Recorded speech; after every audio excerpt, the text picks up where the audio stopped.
Welcome back to our channel BCom वाले। तो आज की वीडियो में हम बात करने वाले हैं हमारा subject direct tax law BCom 6 semester Punjab university का चैप्टर असेसमेंट ऑफ इंडिविजुअल। ये चैप्टर बहुत इंपॉर्टेंट है। इससे 15 मार्क्स का प्रैक्टिकल श्योरली आता है, 5 मार्क्स और 15 मार्क्स का उसके अलावा और भी आ सकता है। तो बहुत इंपॉर्टेंट चैप्टर है ये। हम बात करें हमारे 2023 का, ये क्वेश्चन जो आया हुआ है आपका 6th इलस्ट्रेशन है, तो इसको हम सॉल्व करते हैं। सबसे पहले हम सॉल्व करते हैं हमारे सैलरीज हेड को। तो सबसे पहले चीज़ हमें दी हुई है basic salary, that is 40 lakh. तो हम उसे ले लेंगे 40 लाख। फिर हमें सेकंड चीज़ दी है हाउस रेंट अलाउंसेस। तो जो आपको आइडिया होगा,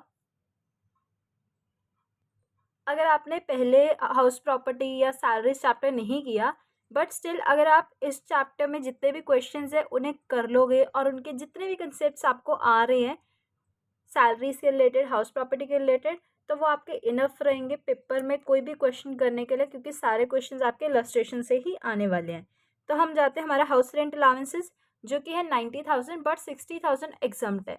तो हम लिखेंगे हाउस रेंट अलाउंसेस 90,000, एग्जम्प्ट हो गया हमारा 60,000, आ जाएगा हमारा 30,000। फिर आ जाएगा हमारा perquisites in respect of car and drive. ये ड्राइव नहीं है, ये ड्राइवर है, ठीक है। तो सैलरीज में क्या होता है ना, आपका जो कार पार्किंग है उसके लिए आपका अमाउंट 1800 रहता है, इंटू 12 आपका पर मंथ है, और ड्राइवर का 900 अमाउंट रहता है। तो आपने ये याद रखना है। जो आपके बुक के पीछे वाले क्वेश्चन है ना, उसमें भी ये कंसेप्ट एक क्वेश्चन में यूज हो रहा है, तो इसको ज़रूर याद रखना है, ठीक है। तो इस क्वेश्चन में हमने इसको ध्यान रखना है। अगर आपने सैलरीज नहीं किया तो आपने ये ज़रूर देखना। अगर आपने सैलरीज किया था तो आपका ये रिवाइज हो गया कि आपका ये अमाउंट रहता है।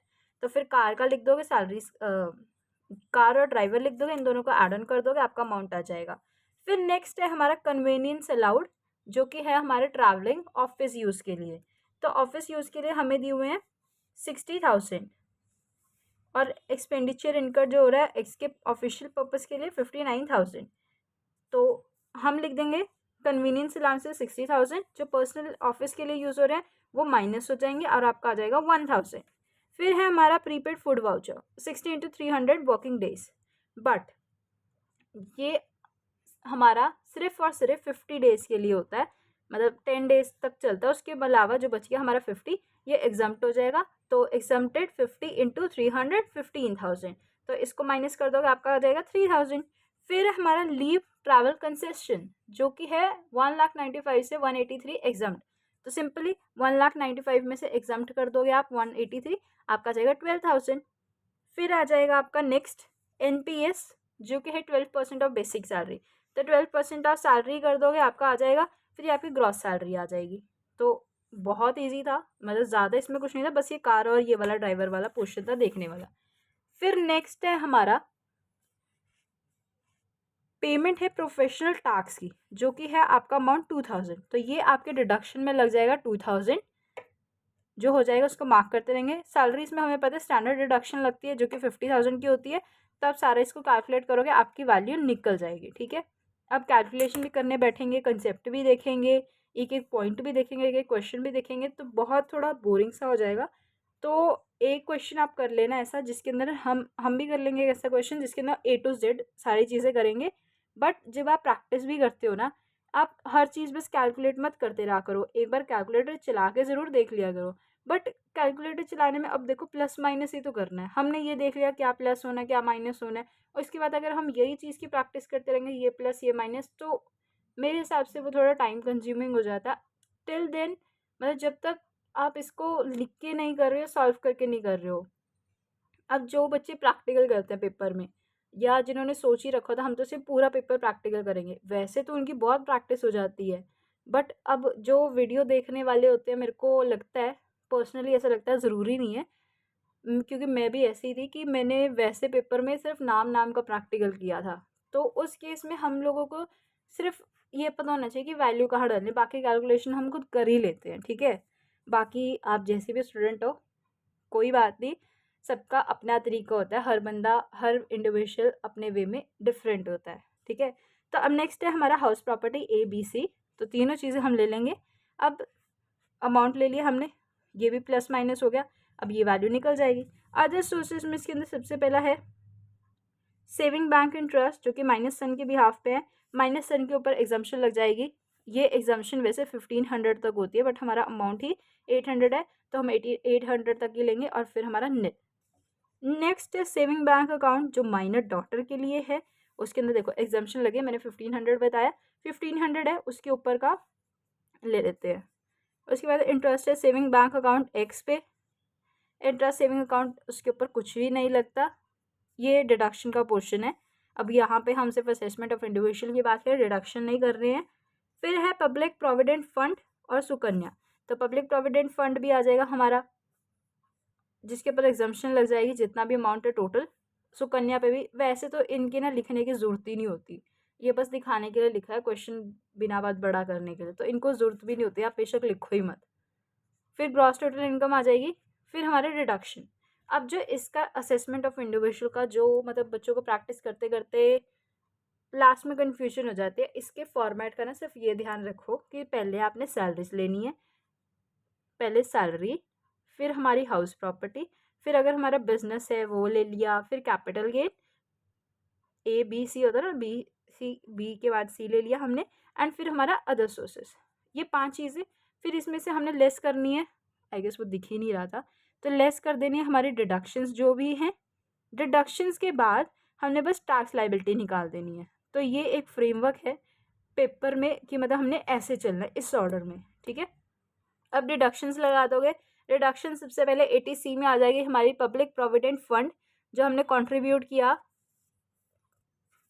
सबसे लास्ट में दिया हुआ है पीपीएफ और एनपीएस।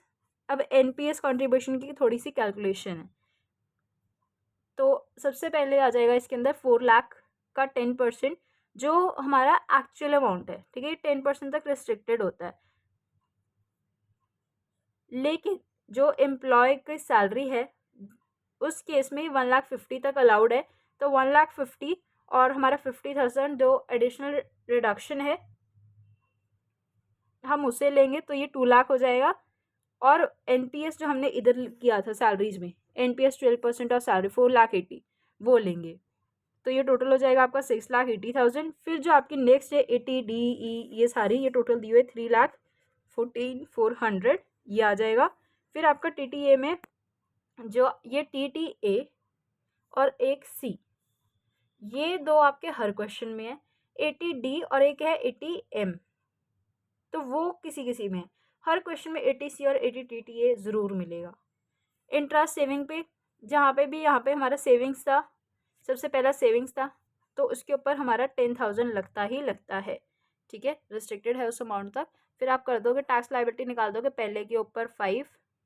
अब आ गई ये वाली पोर्शन जो हमने स्किप किया था, जो मैंने कहा था कि हम आगे बात करेंगे, या वीडियो जब हमारा चैप्टर खत्म हो उससे पहले एक क्वेश्चन ज़रूर देख लेंगे इसके रिगार्डिंग।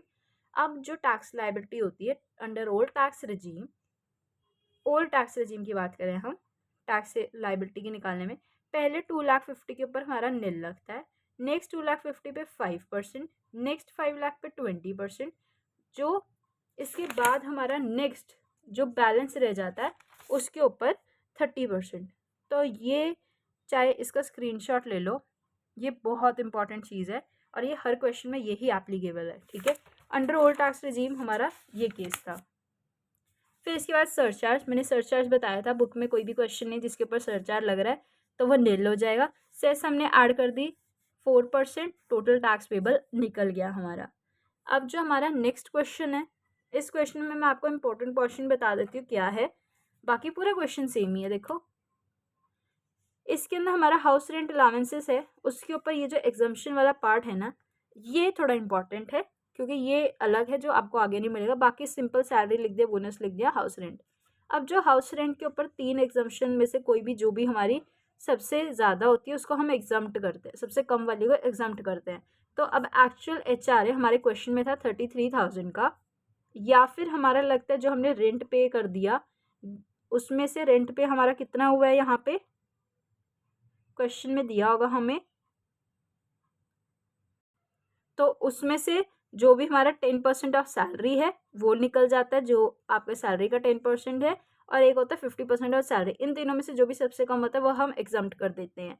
तो बस ये था इस क्वेश्चन में समझाने वाला या अलग पोर्शन, बाकी पूरा क्वेश्चन सेम है। मैंने डिडक्शन बता दिया। 80C तो ज़रूर आता ही आता है। 80 TTA जहाँ पे भी सेविंग्स बैंक अकाउंट आ गया वो हमने 10,000 अमाउंट लेनी ही लेनी है। बाकी एक कंप्यूटेशन ऑफ टैक्स लायबिलिटी ये देख लो आप, जो हमने बात की थी लॉन्ग टर्म में 20% है, शॉर्ट टर्म में 15% है। इसकी कैलकुलेशन कैसे होती है, कैलकुलेशन देख सकते हैं हम एक बार के लिए। तो 15% हमारा शॉर्ट टर्म का, 20% हमारा लॉन्ग टर्म का हमने ले लिया। फिर ये जो हमारा अमाउंट था इसमें से जो वैल्यू है, ये वाली नहीं, जो पूरी पूरी 100% वैल्यू हमारे लॉन्ग टर्म शॉर्ट टर्म की वो माइनस कर देते हैं। फिर जो बैलेंस बचा इसके ऊपर हम निकालते हैं कि 2,50,000 के ऊपर नील, फिर हमारे नेक्स्ट के ऊपर 5 ऐसे। फिर हमारी रिबेट लग जाएगी, क्यों, क्योंकि रिबेट जो हमारा ये वैल्यू है 3 लाख, ये 2,50,000 से 5 लाख के बीच में है, इसलिए इसके ऊपर रिबेट लग जाएगी। रिबेट की वैल्यू वैसे हमारी 12,500 तक रहती है। इस केस में ये under old tax regime question था, तो इस करके ये लगी न्यू टैक्स रेजीम की। आप कमेंट करके बताना अगर आपने रिबेट वाली वीडियो देखी हुई है तो टैक्स पेबल आपका निकल जाएगा। अब जो हमारा नेक्स्ट क्वेश्चन है ना, इस क्वेश्चन में मेरे को एक चीज़ डाउट थी कि ये क्वेश्चन, वैसे तो क्वेश्चन सारा ठीक है इसमें, इसके अंदर कहीं ना कहीं कुछ चीज़ें मुझे लगा था जो मिसिंग है। बट चलो जितनी चीज़ें हैं उससे मैं बता देती हूँ। अगर आपको क्वेश्चन में कहीं पे भी ऐसा कुछ लिखा मिल जाए पॉपुलेशन के रिलेटेड, ठीक है, पॉपुलेशन 28, ठीक है, उस केस में हमारा value of rent free accommodation बनता है। तो 20 लाख से 28 लाख के बीच में जो हमारा लगता है वो 10% ऑफ एम्प्लॉयर सैलरी लगेगा और 7.5% ऑफ एम्प्लॉयर सैलरी लगेगा। ये सैलरी का कंसेप्ट है, ठीक है। अभी आगे क्वेश्चन करेंगे हम, उसके अंदर इसको डिटेल में करेंगे। बट इसके लिए ध्यान रखो कि 20 लाख के लिए हमारा 10% है और 28 लाख जहाँ पे ये आ जाए उसके लिए 7.5% ऑफ एम्प्लॉयर सैलरी। बस इतना ध्यान रखो इस क्वेश्चन के लिए। मैं हर क्वेश्चन से जो इम्पोर्टेंट है वो बता रही हूँ, ठीक है। जो नेक्स्ट क्वेश्चन है आपका 9th, इस क्वेश्चन में क्या है, जो आपकी कंसल्टेशन फ़ी रिसिप्ट है, ग्रॉस रेम्यूनरेशन, रिटेलर फ़ी, इसके अंदर जो सैलरी है वो आपकी ग्रॉस रेम्यूनरेशन और रिटेलर फ़ी हो जाएगी। बाकी पूरा क्वेश्चन सिंपल है। इसके अंदर भी सेम कंसेप्ट आ गया, जो कार मेंटेनेंस है उसके अंदर और ड्राइवर वाला। बाकी सिंपल क्वेश्चन है। अदर सोर्सेज है, आपकी डिडक्शंस है, 80C वाली हर क्वेश्चन में मिल जाएगी, और TTA जो आपकी 10,000 अमाउंट है, तो ये तो याद ही करके रखो। बाकी ये टैक्स लायबिलिटी जो हमारी लॉन्ग टर्म शॉर्ट टर्म वो वाला क्वेश्चन है। ये क्वेश्चन आप देख सकते हो, थोड़ा इंपॉर्टेंट है। इसके अंदर बस हमने एक्सपेंसेस लेने, कार के एक्सपेंसेस कॉस्ट के ऊपर हमने माइनस कर देना है, और यहाँ से बस हमने कंसल्टेशन की फ़ीस उठा लेनी है। सैलरीज ले ली, कंसल्टेशन फ़ीस ले ली, एक्सपेंसेस हमने माइनस कर देना जो भी हमें इसमें दिए हुए हैं। एंड ये सिंपल क्वेश्चन है, ये आप खुद भी कर लोगे। अगर फिर भी कोई डाउट आता है तो आप कमेंट्स में ज़रूर पूछ सकते हो। तो हम थोड़ी मेहनत तो आपको भी करनी पड़ेगी, टैक्स है, ऐसे नहीं होगा, बट एक दो बारी जब कर लोगे ना आप कहोगे कि इससे आसान कुछ नहीं है। तो बाकी के क्वेश्चंस जो हमारे रहेगा इस चैप्टर के हम नेक्स्ट वीडियो में करेंगे। Till then subscribe to our channel.